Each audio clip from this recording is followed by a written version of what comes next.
Hello বন্ধুরা, welcome back to my channel. তোমরা তো ছবিটা দেখে বুঝতেই পারছো যে আজকে বিরিয়ানি রান্না হবে।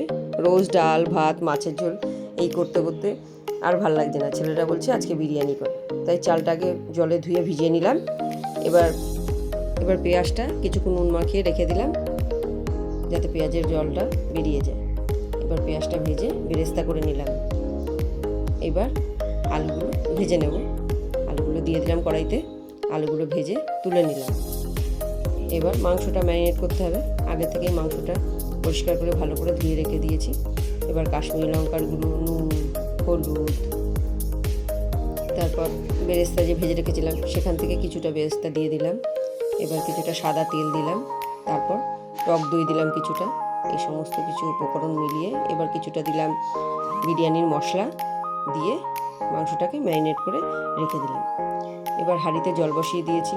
জলটা ফুটে আসলে গরম মশলা দিয়ে দিলাম, গোটা গরম মশলা। তারপর একটু লেবু চিপড়ে দিলাম যাতে ভাতটা গায়ে গায়ে লেগে না যায়, আর একটু সাদা তেল দিয়েছিলাম। আর এইদিকে ডিমগুলো ভেজে নিলাম। এবার মাংসটা রান্না করে নিতে হবে, তাই কড়াইতে সাদা তেল দিয়ে মধ্যে কিছুটা ঘি দিয়ে মাংসটা কষিয়ে নিলাম।